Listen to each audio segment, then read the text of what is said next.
Thank you so much, everybody, for being here. My name is Tracy Gray. I am president and founder of the Sankofa Global Project with a mission to increase the number of women and people of color in science, technology, engineering, art, and math. And I'm so honored to be joined by my panelists, Danielle Karstetter and LaShawn Allen-Muhammad, who I'll pitch it over to them in a minute as we talk with Marlon West, who is a VFX supervisor at Disney. So really excited for everybody to be here. All right.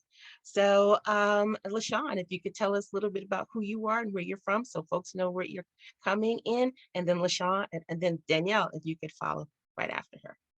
Sure. Thank you, Tracy. My honor to be here with you as usual. I am LaShawn Allen-Muhammad. I serve as Executive Director at Central Brooklyn Economic Development Corporation. We are a local nonprofit organization that was established by local residents, activists, and advocates 33 years ago to create an institution in the community for residents to find a way forward, to find a space and a place to help move people from being in poverty into prosperity. And so it's a community where I was born and raised in Brownsville, Brooklyn, the People's Republic of Brooklyn officially. And, it's just an honor to, be in this space, working with you all. And, the programs that we run the gamut from education, adult literacy, GED programs, after school programs, and business development programs for local residents who are looking to establish a business. And behind me is going to be the first business center in Brownsville that we are in the process of developing. And so it is truly an honor to be here and welcome everyone. Danielle? Thank you so much, LaShawn and Tracy. Thank you for having me here. It's such an honor. I'm Danielle Karstetter. I'm a video producer. I primarily work in 2D and 3D short form animations for global services and platforms, as well as advertising. I'm currently at Swordfish, which is a production company based out of the San Francisco Bay Area, and we specialize in motion design and animation. Excellent. Perfect. Excellent. So, we've all been looking at ways, all of us on this call, I believe, ways to make sure that there is equitable access in every area. And an area that I believe has a great synergy, and what we've been talking about for a past year, right, LaShawn, is around technology and art and how those two are connected, and how engineering and art are connected, and helping young people see those connections. And so I was very pleasantly surprised when I reached out to Marlon West via Twitter to ask him to join us for this conversation about animation, entrepreneurship, and access. And so Marlon, can you please tell everybody who you are, your journey? We just want to hear from you because this day is celebrating you today. Oh, wow. Well, I'm Marlon West. I'm the Visual Effects Supervisor at Walt Disney Animation Studios. I've been at the studio for, almost 3 decades, since I was 12. And I was working in the effects department before beginning working on the Waju, which I'm doing for about a year now. And so I started there in 1993 on the Lion King, the original Lion King, or as I like to call it, just the Lion King. Started there working in effects, and was head of effects on Atlantis, beginning with Atlantis, and which was a hand-drawn film, and then moved into CG with Frozen and Frozen 2 and Moana, and most recently Encanto. Wow, epa. So when you say you work in visual effects, what does that mean? Tell us, what does that mean? So in animation, visual effects is pretty much everything that moves on screen that's not the characters themselves. So it's fire, water, rain, smoke, explosions, magic. As a visual effects supervisor, which is kind of more of a live action term, I guess, that we've kind of borrowed in animation, the visual effects supervisor is the person who she or he is responsible for everything that happens on screen that you just can't point the camera at, that you don't have actors show up, act, drive cars, jump off stuff, whatever it is that they are doing, something that you have to go, we're going to need to do this in CG, we're going to do it with miniatures, we're going to do that. So like that visual effects supervisor is in charge of all of that. Historically, that's historically what a visual effects supervisor is. In animation, you can't point a camera at none of this. You got to make it all out of thin air. Right. So it is the person who's charged with kind of helping curate the film, both technically and artistically, or show in the case of Wawaju from the ground up. Oh, tell us what's this Iwaju? What tell us all about that. Oh, so Wawaju is the first partnership between Walt Disney Animation Studios and a Nigerian media company called Kugali. They were kind of a young kind of startup group, and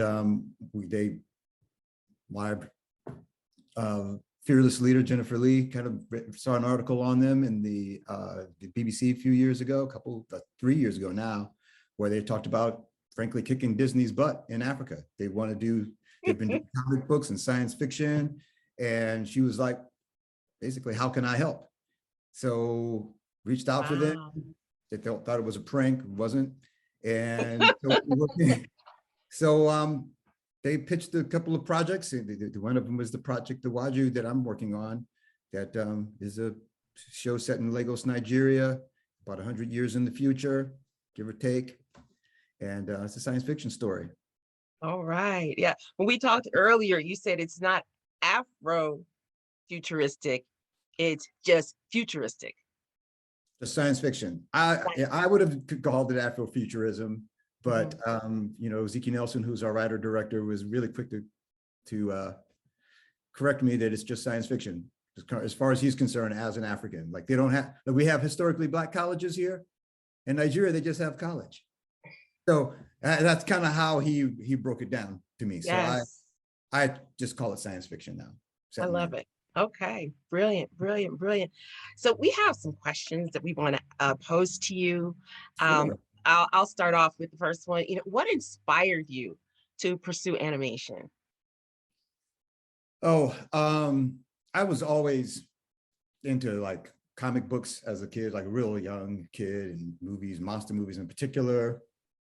And I remember, like, we used to have the book, I'm of an age where they had the bookmobile come around, and I remember finding a book with about monster movies, and it had a photograph of Willis O'Brien, who did all the animation of King Kong in the original 1933 King Kong. Wow. And this was probably a photo of him in like 1928 working on The Lost World, because it was just dinosaurs. But to my second grade brain, it was like a job where a grown man could bring his toys to work with him every day. He was, and it was a publicity photo or something, get the dinosaurs in the little setup, that posing with him, and he had a fedora on. He was looking all like, he was looking for real. And I was like, brother needs a job. And so I didn't have the word animator in my mind. I didn't have any of that. The only thing I had in my brain was this picture of this grown man playing with toys. But it was a camera in the frame, and I realized that was, these toys were the dinosaurs I was seeing on screen, and they were being filmed one frame at a time. I was able to figure that out, and some other stuff over the years. But that was like my way in, because coming from St. Louis in the early 60s, growing up in the 60s, early 70s, I didn't know anybody in film, had anything to do with movies. Like, movies could have been shot in TV shows that could have been made on another planet and beamed directly into like a movie theater or television. That's how far Hollywood was for me, for my life. Danielle? Once you sort of got in with this idea of, I get to play with toys for a living, how did you make the jump from that to where you are now? Can you talk a little bit about that journey? Yeah, well, I did like that stop motion style of animation. So, one of the things I had to get to in the weeds, but like the basic, especially tool of hand-drawn animation, other than a pencil and paper, was like an Acme peg bar, which has like a hole in the middle and two slots on either side. And like when I was a kid, I never saw one of those. But I tried to use like notebook paper to do animation things on, moving around too much. And it wasn't until college that somebody handed me, I went to Columbia College in Chicago. My homie Frank Stevenson's on here. I met him. And somebody handed me a plastic Acme Peg bar, and I could actually start drawing animation that way. And that's, before CG was what animation was, what 2D animation, not just stop motion, but I moved into that. And Columbia College at the time, was really taught by industry professionals in Chicago. That was its kind of claim to fame, and it probably still is. And so I actually went to work for couple of my professors, actually, instructors, I should probably a better term, but but I always just wanted to do animation, and one of them, I worked for Encyclopedia Britannica doing educational films. And so when I wanted to move on from there, I had all this is a long answer to your question, but I had all this artwork, all this like basically scientific illustration. There wasn't animated characters. There was not. There was like bronchial tubes filling with mucus or oxygen molecule going through a forest of nose hairs or something like that. That somebody, I wish I remember who she was, but I remember when I came here and I was like, hey, I'm Marlon, I do animation. Going, here's my portfolio of weird scientific illustration, like, a bladder filling with urine. She looked at it and was like, oh, you should do effects. And I didn't know what that was. But that's what I started saying. I did from that point on. I was like, I'm an effects animator. Wow. That's awesome. LaShawn, how to do it. So my question is more so, of course, related to business. And so, Tracy and I talk all the time about, how to disrupt and how to, find seats at the table or create spaces. And so I'm curious to know, where are the ownership opportunities for Black animators within this industry? Is it creating a studio, or just I'm just curious to know if someone was on the entrepreneurship track, where might they? Yeah. I would say, I've been working for a big company for a long time. So, but from sitting where I'm seeing a lot of people come up with their own products. There's a lot more, thanks to streaming, there's a lot of more opportunities for people to pitch shows and get them made. There's people, thanks to social media, people are just putting their stuff out there, but the thing about animation, there's a lot of overhead. If you look at one of these films, it's got like hundreds or dozens of films, names like to make an animated feature. So, and it's a lot of, whether you're doing a computer or you're doing it by hand, there's like a lot of blood, sweat, and tears, and a lot of people that it takes to do an animated film. So there's folks who actually are out there pitching projects, people who've actually started their own studios. But it's, it's a struggle to get a lot of folks pulling your way, I think it probably takes, a lot to get to have your own animation studio. You'd probably be better off, but there's probably a lot more opportunity for folks to write stories, come up with stories, pitch them, get in the game, become honestly, just like any other aspect of the film and the entertainment industry, where it's like you get in there, you kind of excel, you know that you can actually, you show people you can actually do things, and then you kind of trust it to actually write shows or correct shows, direct shows or pitch things. So it's not something I would imagine too many people have much success of, like coming right out of college, like I got an idea for a show, because everybody has one. The question is whether you got like 12 ideas for a show, you have to have like 10 of them get knocked down. Wow. Yes, thank you. Thank you for that. It's interesting. My son, who is now 12 going on 13, but he is a self-taught animator and has been creating, for the past 2 years. Actually, that was sort of what he focused on during the pandemic, interestingly enough. And so it was interesting to watch his process and his progressed, over this time. And so I tried to get him to come on, honestly. He's like, Mom, I've been in school all day. Well, maybe he can watch it. But the thing about it now is like, there's packages that your son is using and other people are using to actually put the animation in people's hands. You can put your stuff up on YouTube. Yes. I just heard an interview on the radio of the brother who's behind the new version of Fresh Prince of Bel-Air. This is not animation. Okay. So, Yes. so it's actually a drama. Uh-huh. And so he's a cat who's doing, I just heard him talk about it. He's doing music videos and stuff, $300, music videos with people around town. And he made a trailer for what he envisioned that show to be. Is that right? Made a trailer, put it up on the internet. Got reached out to by Will Smith. Amazing. Now, Wow. he had a lot of hustle. I mean, I'm sure he had a whole bunch of other things that fell, but Yes. he had a vision in his mind of that show as a drama and not just as a comedy. Wow. And Yeah, that's interesting. I didn't know that. I actually looked it up, the cast today, and read that the young man who's playing the main character is actually from West Philly. I didn't know that. Yeah, I didn't know that either. But yeah, the cat who did it just did a trailer. Now, I don't know if he got people to act for free that are actually on the show, to be in the trailer. I got to, honestly, I'm singing his name, he's singing his praises. I haven't seen the trailer myself, but he put it up there and Will Smith saw it. Awesome. Thank you. Yeah, that's brilliant. It's brilliant, having the courage to put your art out there. But I love what you said, that he envisioned something, he created something, and he put it out in the world.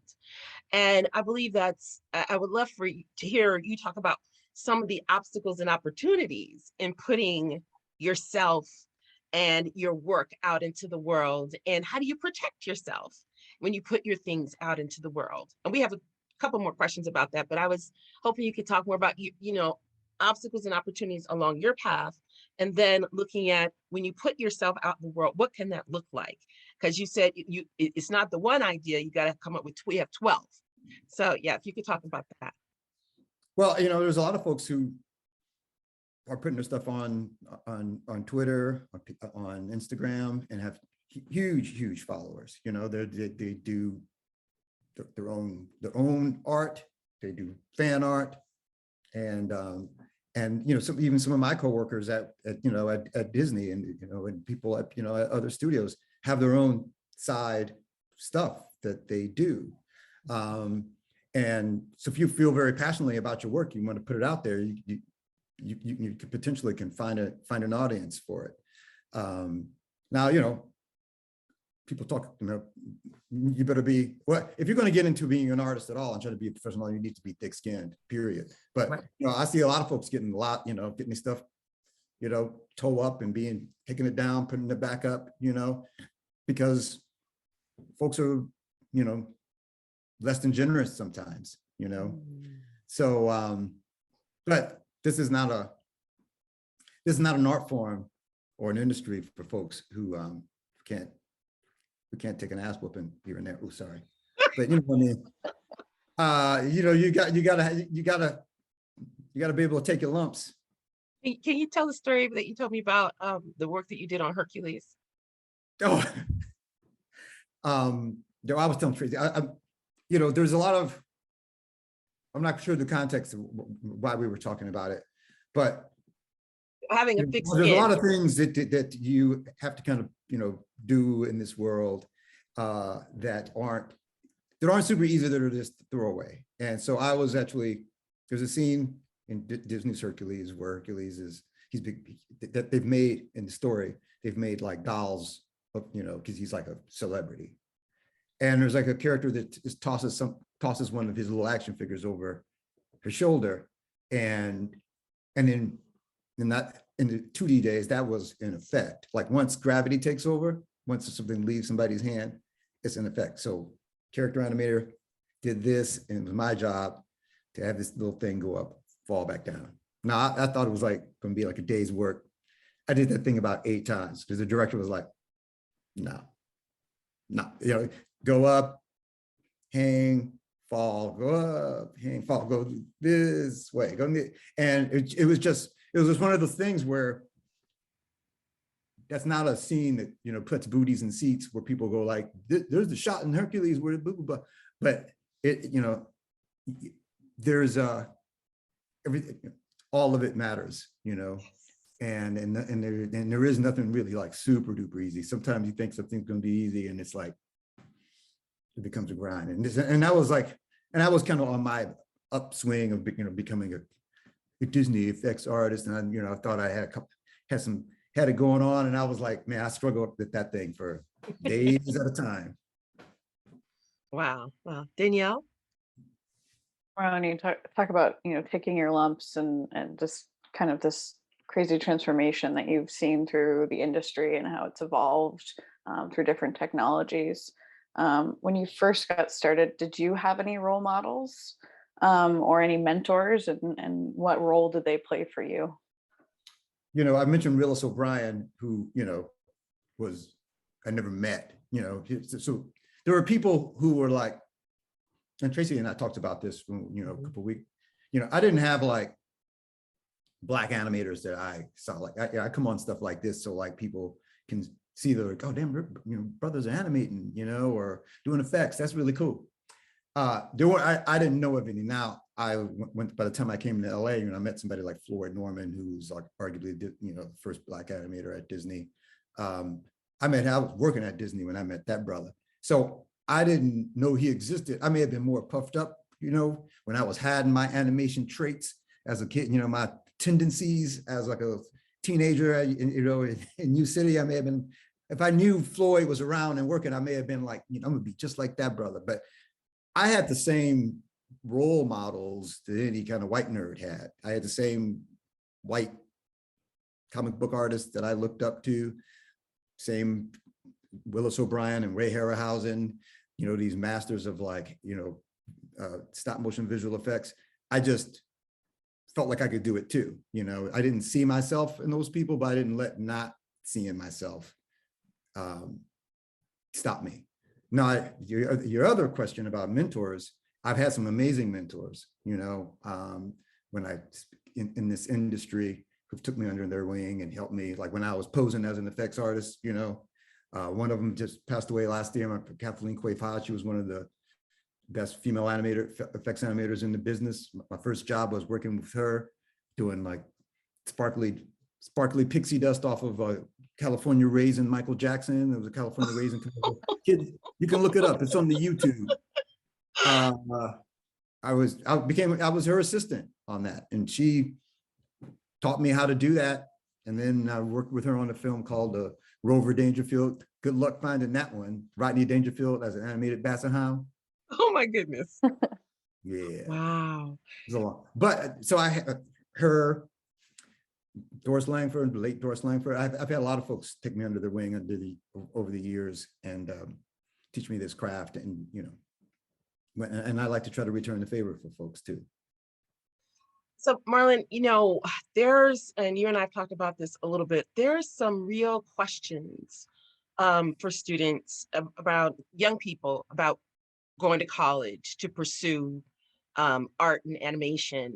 And with all of the new technologies, ed tech that's available, some folks are really trying to decide, you know, do I want to go the traditional route, or do I rely on the cohorts that I'm able to build in ed tech spaces and in animation spaces? And I'm not asking you to qualify college or not qualify college, but what opportunities do folks have in both scenarios? You know, if you're going to college, if you're a college graduate and going into the animation field, or if you're a person who has decided to take a different route, what are your ways of getting in or creating a space for yourself? You know, like what LaShawn was talking about a few minutes ago, you know, there are pieces, there's software out there that you can get hold to as a 12-year-old, 13-year-old. There's student copies of Maya and Houdini, the programs that us professionals kind of use. And it's quite possible to teach yourself that. There's stuff on YouTube. I keep mentioning YouTube. There's tutorials.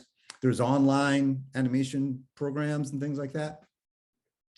I do know some studios, Disney being one of them, in their job description, in their not job description, but are looking for degrees, and so a lot of times, in this industry, people are applying from like all over the world. And part of the reason, and so when you are trying to get into you need to have a college degree to get into America sometimes to actually be able to That's right. apply for some of these tech jobs, because that goes for Americans too. Since you're asking folks to have them. So I would do some research if I was going to like beg off of college, because either you're going to make your own way or do your own thing. But if you're going to try to apply it some places, they may have a college degree and they, as a baseline. So I would, I'm a long way from college, so I don't know, but I would check into that. Yeah.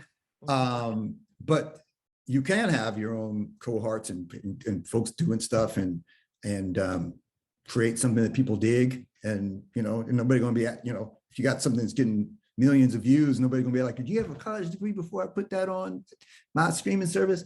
So, but I do know people who went to college, paid good money, but didn't come out with the skill set that to get them the jobs that they have, and have taken animation courses and to get the kind of skills to be able to have a portfolio to get hired. That's someplace like Disney. I got at least one coworker I can think of that did that. Yeah. In thinking about that then, so I know we have some folks who are participating, who are folks who are artists, who may not have gone to college, who are, working a 9 to 5 or 12 to 8, who are artists and who are aspiring animators, folks who have lives, folks who have families, who want to become a part of the animation pipeline.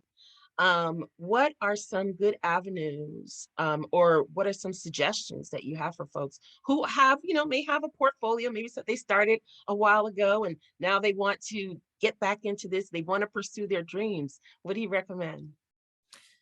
I would definitely do some research as to, figure out what you want to do, because animation, like when I first got here, I was like, Marlon, I do animation, because I worked at Encyclopedia Britannica and we did everything. We wrote scripts, we acted in little films, we did everything. So I was like, I'm a one-man show, and I got here and they were like, what exactly do you do, dog? So I had to figure out what it was. So, and I do a lot of, mentorship with folks. And sometimes people want to do, I want to do storyboards and I want to do character design. And I'm like, man, those are two distinctly different vocations that people work their butts off to get good at. So I would ask people to figure out what it is that they want to do, that they have an affinity for, and then really hone their skills on that. And again, like you look up some portfolios of people who are getting hired. If you go on Disney, DisneyAnimation.com or Pixar's or something, like any number of places that have internships, and you just kind of see the portfolios of folks that are getting hired, because they always have samples. Check it out. If you think your stuff look that good, or if you see things that are lacking, you're like, oh, my stuff doesn't look that good. Now, some people are delusional. I gotta admit, there's gonna be some people, hopefully nobody listening now, but I'm not a big watcher of American Idol, but the first episodes are good. People caterwauling every episode. I'm like, they can't tell if they can't sing, because some people just don't know that they're not that good. But part of being successful is being able to look at your stuff and go like, I ain't all that. Like when I got hired at Disney, I was 10 years in the game, and they hired me. They offered me a trainee position. I had an attitude. I was like, what? I worked on Bebe's Kids. What you talking about? I ain't no trainee. But I got up in there and I was like, oh, I looked around and people were doing that. I was not Disney quality caliber. I was glad they offered a brother a trainee role so I could get my stuff right. But so you need to be able to check yourself against what other people are doing. Mm, mm. So And competition but is like stiff. samples of your work is important. So like getting back, whether it's college, whether you're putting your stuff on YouTube, whether you're doing your own thing, whether you or got a not a regular day job and then you doing this on the side. What you need to get your foot in the door is stuff that looks good to people, you know, whatever. If you're an animator, animation samples, wow, that you understand keyframe acting, or whether you're a character designer, man, you can design a character in all these different styles, whether you're a storyboard artist, wow, you really understand cinematography, whatever it is, you need to be able to show that you are good at that. All right, great. I'm going to take a pause really quickly. I'm going to elevate our student panelists to the conversation to ask the questions. Let me see. Sure. And there are quite a few questions in the chat. So Kelsey, if you could please pose these questions. I think I've just promoted you to a panelist, I believe. Are you there, Kelsey? Want to see Kelsey?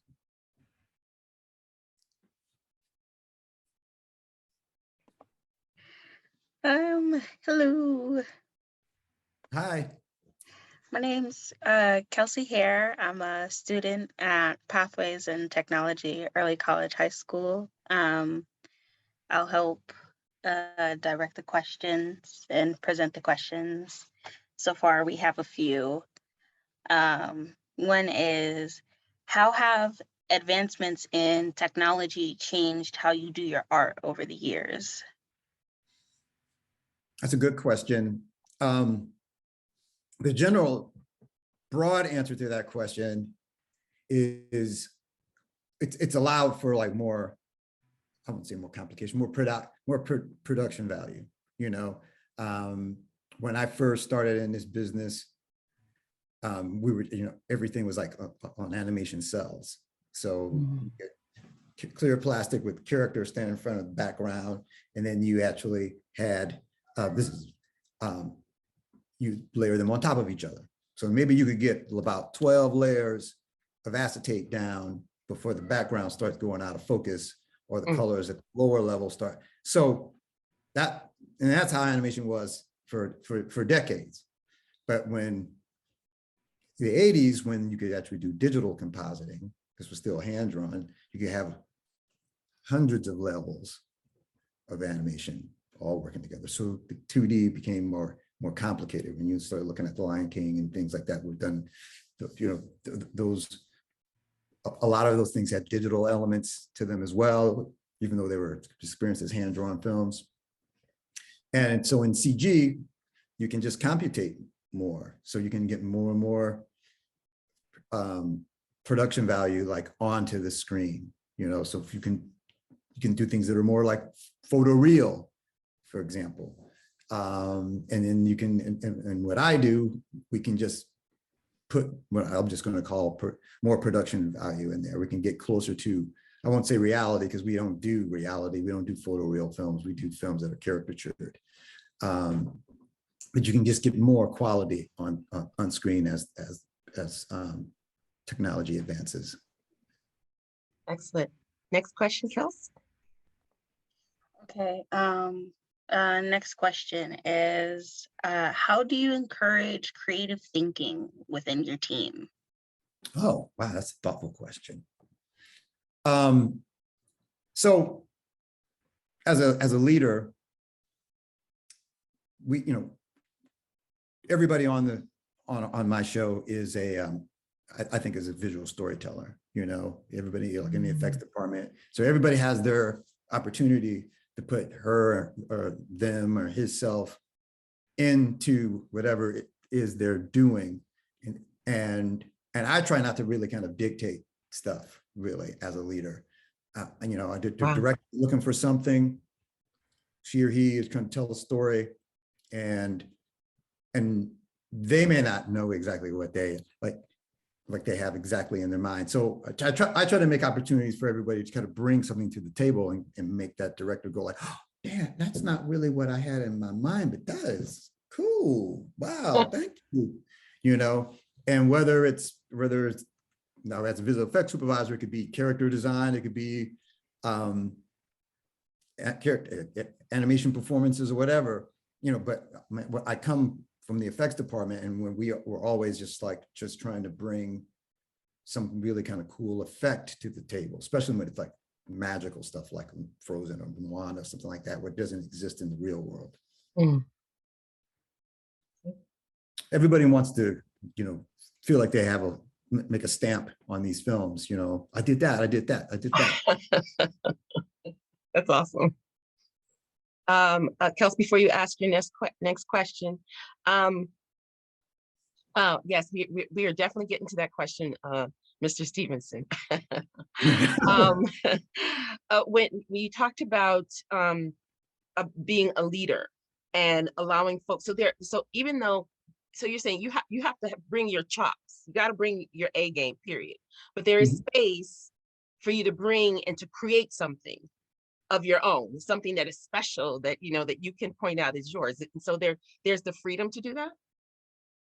Yeah, I mean, within the context of the storytelling, within the, you can't just make a different character in the film, but within the film, whatever shot you're animating, wherever camera you're moving, whatever effect you're bringing, you need to actually be able to express yourself in it. Like, as a leader in the effects department, if it was something that I really wanted to be done a certain way, an exact certain way, then it's time for me to do it, and not be like, no, like this. No, wait, 2 frames earlier. Wait, no.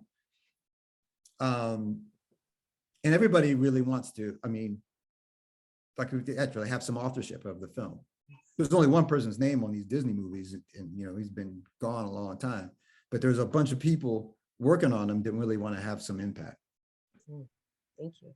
Kelsey, we have a few more questions, and then I'm going to elevate 2 other artists who are on the call. Oh, some really great stuff happening in the chat. Oh, great. Kelsey, can you go ahead and ask the question, please? The next question. Cool. The next question is, are there connections that you can make with animation on computer science / computer information systems? And can you say who that question is from, please? That question is from Rashid Davis, who is also my principal. Oh, thank you. That's a thoughtful question. I'm not quite sure I understand that question. Are you talking about using animation in different ways to storytell, or in different technologies? I'm not quite sure, but that I understand. Mr. Davis, are you able to ask your question or clarify your question? Let's see, here's a message. Career links. Okay. Oh, what I'm understanding, are there ways to enter animation or filmmaking through computer science and other things that aren't like that, cartoon make it? And so I would say the answer is certainly yes. Thank you, Mr. Davis. So the answer is certainly yes, because we have people who, and I think everybody who's in the business of actually working in that building, making these films is some type of storyteller, some type of visual storyteller. But there's big computation problems or creating solvers for us to do our thing, that people are really that aren't really animators or effects artists or layout people, that are actually creating some of the tools that we make these films with. Absolutely, that are actually pure scientists in some ways. I definitely would love to hear. Hopefully, we can have another conversation about this and learn more about the. I'll give you a very clear example. Yes. Before the first Frozen, any snow you saw in a movie was probably this thick, and it was somebody walking on top of it, a penguin or something really small, and like snow would be denting it down by the character pushing through it, and then we would make some little snow puffs and chunks and things come up. And that was snow in animation in anybody's movie. We had snow we needed to people go dig deep into to get and act like real snow. And so there was a cat who created a snow solver, like to actually make snow behave the way it really does in the real world. He's not an animator, but he figured that out for us. Wow. And so we have people walking through ankle deep snow and avalanches were snow. And, you know, so we were making clumpy or wet snow. We were able to really kind of do that. And that was somebody who basically is a scientist. That's great. It's fantastic to know. So I have some other, I believe Ethan Edwards. I'm going to go ahead and, hello, Kathleen, to ask his question, their question. Okay. And then we have another artist from Los Angeles who is going to ask a question.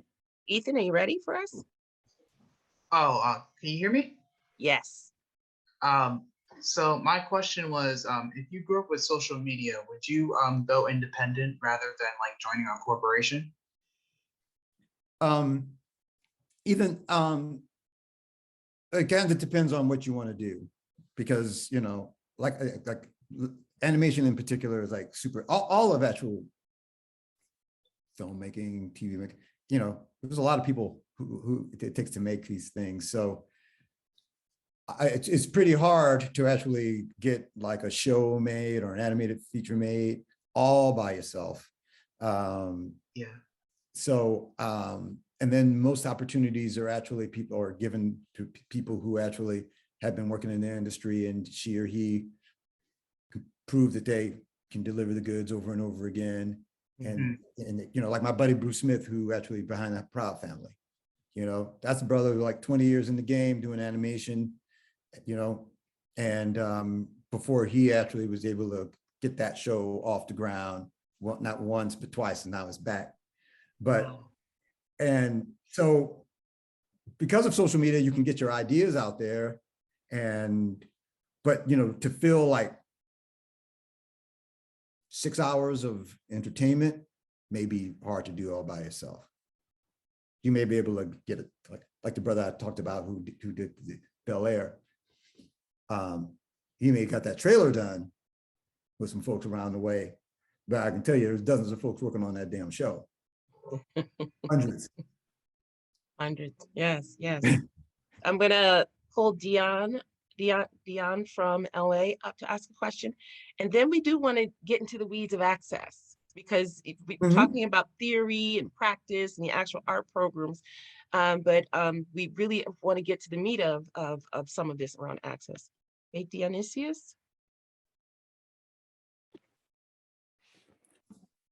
Can everybody hear me?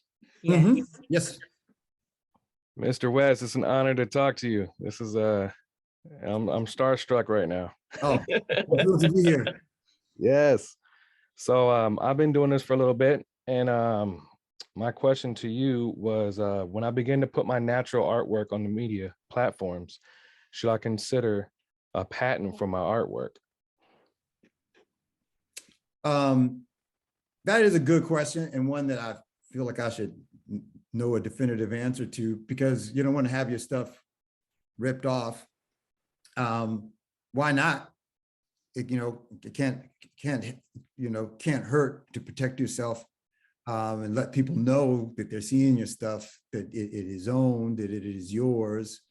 Because yeah, when it's out on the world, anybody can see it anywhere in the world, and you know, take your ideas or be inspired by them. But that's, you know, that's the other side of also putting your stuff out there. Yes, definitely. So, but your stuff is yours. So like, you know, no one can really do what you do. You know, they could kind of do something kind of like what you do, but your stuff is you. So if somebody really wants to get your design, want you to design something where you want your ideas, they're going to have to come to you. not like somebody whose stuff look kind of like yours, because whoever recognizes that person's stuff as being a knockoff of yours, they recognize yours. Mm-hmm. Kels, can you please ask the other questions in the chat, please? I can see my friend Frank Stevenson said copyright and trademark, which is a little Of course. the patent is like, you know, I invented the curling iron, you know, but your copyright is for something that this is my character. Thank you. Thank you. And is it important then that you do copyright and trademark? Or do you recommend both? I would do some research. My answer to a lot of this stuff is going to do, because I don't have either on anything, you know. Okay, good to know. But it can't hurt, especially if you're putting your stuff, your heart and soul, your stuff out there. Yes, yes. We have some questions around entrepreneurship. How easy is it?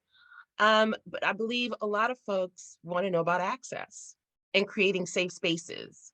And so can you talk about your experience? You know, you said you were not what was considered, what they say, Disney-esque. Yeah. And so can you qualify what that means? And talk about the access. And a lot of folks in the chat are asking about, you know, young people want to pursue entrepreneurship. And then there's some questions about NFTs as well. But how do we talk about access in a way, you know, how realistic is it right now for young people who are passionate about art, passionate about effects, going into college and going into the field, especially Black, Brown, Indigenous, women, looking at the statistics of numbers? Can you talk anything about that?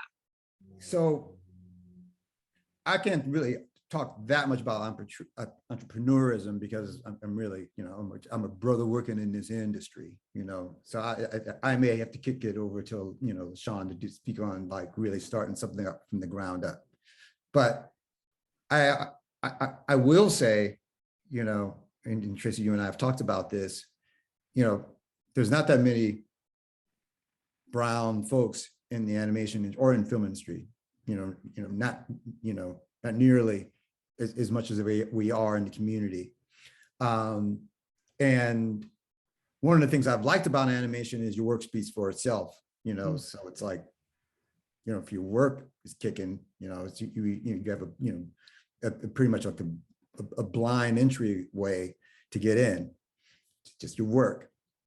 But having said that, the people who, you know, a lot of brown folks don't have the access to aware of these, you know, don't have don't have mentors, don't have the knowledge that these jobs exist, aren't going to the schools that some studios are going and visiting, looking for, and getting their students to go to the same places over and over again that don't have Black and brown people in them. Now, I know the industry is trying to change on that, and I know we're trying to get more diverse voices.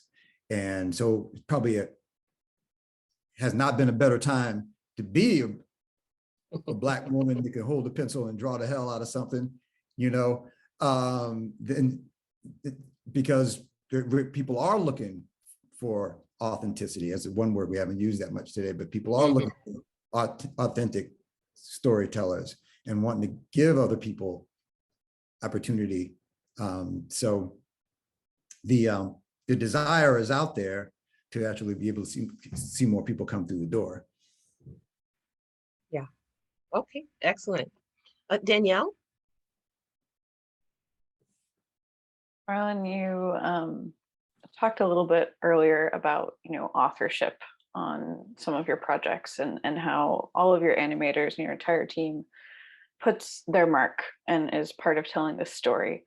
And, you know, talking about kind of the evolution of our storytelling process, especially at Disney, say over the past 20 years, you start off with The Lion King, and now we're telling stories like Encanto, you know, and we're really seeing this evolution of, you know, sharing stories from traditionally underrepresented groups whose stories aren't told. And I know you're not a part of the story team, but I'm curious, you know, as an animator, as a supervisor, you know, what it's like to be a part of that process and what it's like to be able to tell these stories. You know, it's so increasingly, not only are we trying to tell stories of underrepresented groups at Disney, but we're actually trying to get, in which some of the people I assume are talking about in the chat, is actually getting access to actually be able to tell their own stories, So like something like Waju, where I'm working on right now, with some cats from Nigeria, they've never made a film before, so not only am I trying to help make this show, but I'm having like animation school, this is actually Wow. teaching them how to direct an animated feature, how to be a production designer of an animated feature, how to, and so but what they don't have a knowledge of filmmaking, they have a knowledge of like full authenticity of being Nigerians when they're talking about making this, trying to create their hometown. 2 of the 3 of them are from Lagos, Nigeria. And so what they do have in spades, which I would never have, or anybody who's just talking to doing Google image searches, is being from there and telling a story about their hometown. And increasingly, we're trying to bring storytellers into the studio to tell stories that they can naturally speak to from their own experience. Excellent. Thank you. LaShawn?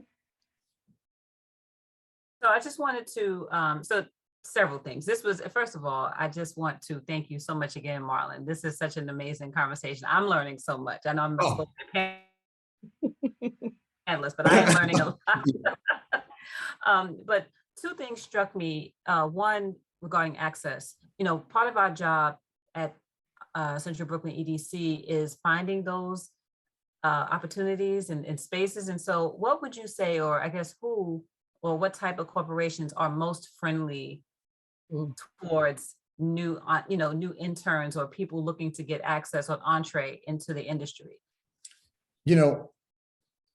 I don't really know like other studios. I can't really speak to like what other people are doing. I've been a part of actually doing outreach at Disney for a very long time, trying to go to different schools, trying to that we typically go to, showing up for stuff like this, doing outreach. The program that I talked about where I was like raggedy and they were like brought me in as a trainee. Now, Right. that was a trainee program that doesn't really exist at Disney in recent years, because our trainee program is for identifying people that are really good, they're starting off in their career and helping making them Disney artists. And we've been really good at that.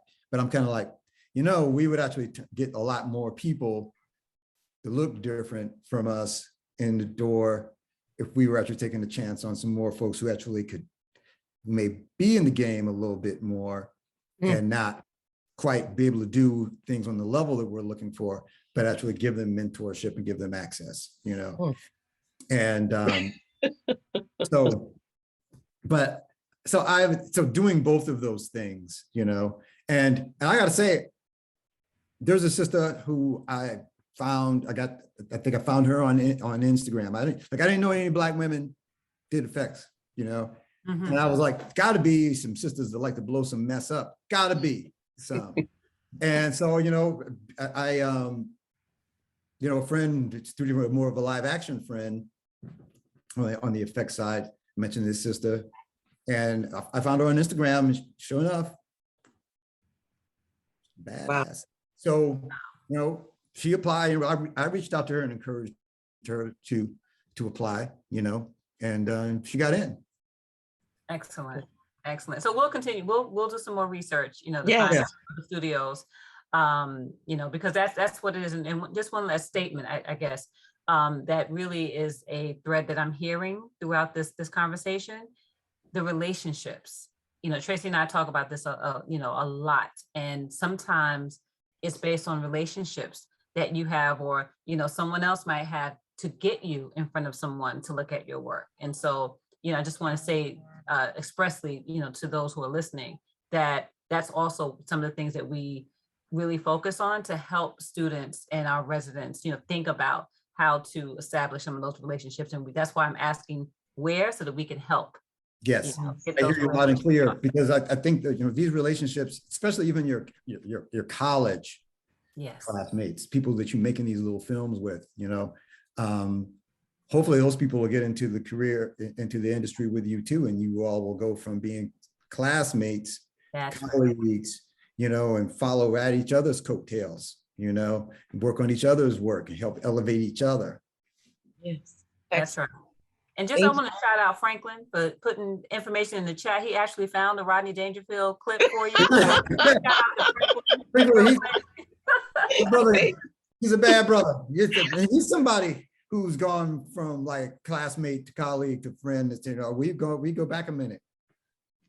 So those relationships, those collegial relationships that really offer the support that you're talking about.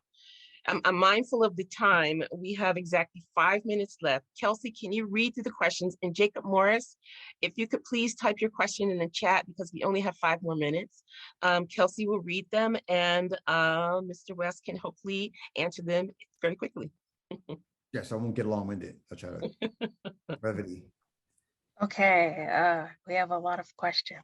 I know. I can stick around a couple more minutes. But, Okay, all right, thank you. I don't have a hard out. Okay, you don't? Okay, all right. Well, I want to be sensitive to people who may have to leave. You know, if you have to leave, thank you for joining us. But we have some questions in the chat. So Kelsey, please ask them. Another question is, if you grew up with social media, would you work as an independent rather than going corporate? Oh yeah, I got that one. Yes, Ethan Oh, asked we got that question. one? Okay. Uh-huh. Let's see. Here we go. I don't know if we answered this one already, but it says, are you aware of any investments or partnerships Disney Animation is making in nonprofits to create pathways for young people, Black and Brown students to become future animators? I'm not aware of any specific programs other than kind of outreach that we kind of do with different schools. But yeah, I can probably do some research on myself on that and maybe get with Tracy on that. And yeah. That'd be awesome. Yes. Any other questions in the chat, Kels?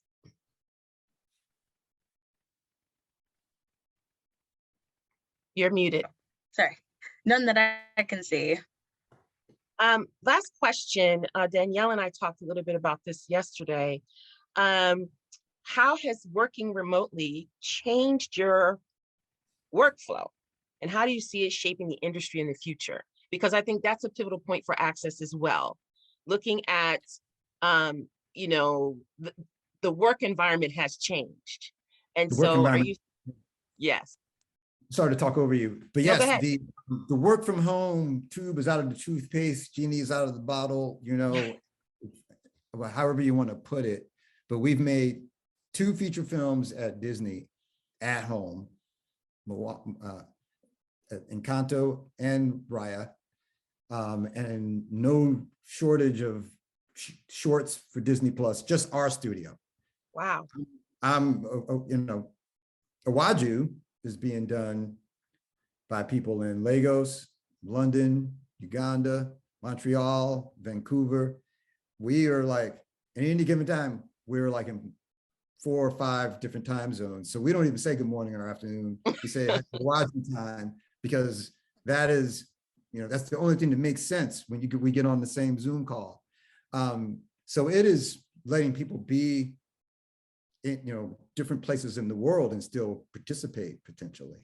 So I think we're just on the beginning of what working remotely can do for people who aren't sitting here in LA, you know, or aren't in London or aren't in New York, who's sitting with some skills and a computer and can log on. I got some coworkers who've been working with me at Disney. They ain't never been in that building. We've been working remotely for 2 years. Ain't never. Wow. Some of them not even in California.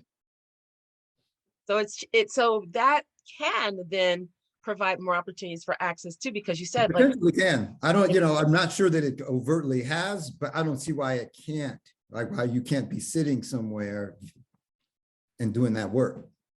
Yeah. No, Yeah. we're doing it on Awaju. I love it. I love it. I love it. Do we have any last questions? Any last questions? Kelsey. There's a question for you, We Kelsey. have, Kelsey, there's a question for you. Are you an animator? yes, I am. Oh, I'm still in the beginning stages, but I do call myself an animator. bravo.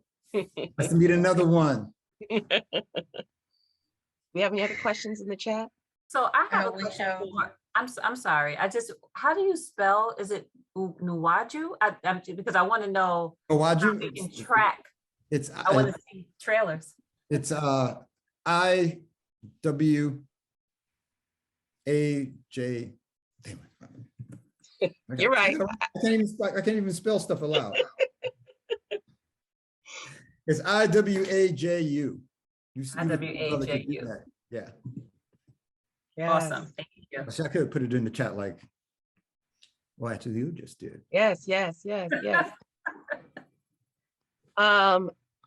Kelsey, have any more questions? We have 2 more questions. Cool. As you've worked on Disney stories, what outlets have you had for your own creativity? Oh, that's a thoughtful question. So I've done, like, I'm working on an animated short right now myself. And so I'm working on it with people in Disney. Some of my coworkers are working on it. There's people I've met on Instagram that are working on it. There's people I've known in the world, just out in the world, that are, that are kind of helping a brother out. So I've just been kind of doing that on my own. And then I've been doing just, I was moved to kind of do these drawings, after the George Floyd murder went down. So I've been doing these pen and ink drawings that I've just been putting on social media. I just put them up. And so now I remember I was walking in Venice Beach last summer, and I saw one of my drawings that somebody had painted on a wall down there. And I'm like, well, I just put that in the world. I just put it out there. I'm not making no money. This really looks like street art. I ain't really mad at the brother, but that's my Breonna Taylor drawing right there, And so, yeah, that was kind of a trip. But when you put your stuff out there, it's out there. Yeah. We at some point we have to have a conversation about NFTs. Someone did post something about that in the chat. And I don't think we have the time for a deep dive into that conversation just yet. Kels, do we have any other questions? We had one more question, but LaShawn provided an answer for it. Oh, cool. All right, excellent. Danielle, LaShawn, do you have any other questions before we end our conversation with Mr. West or anybody else?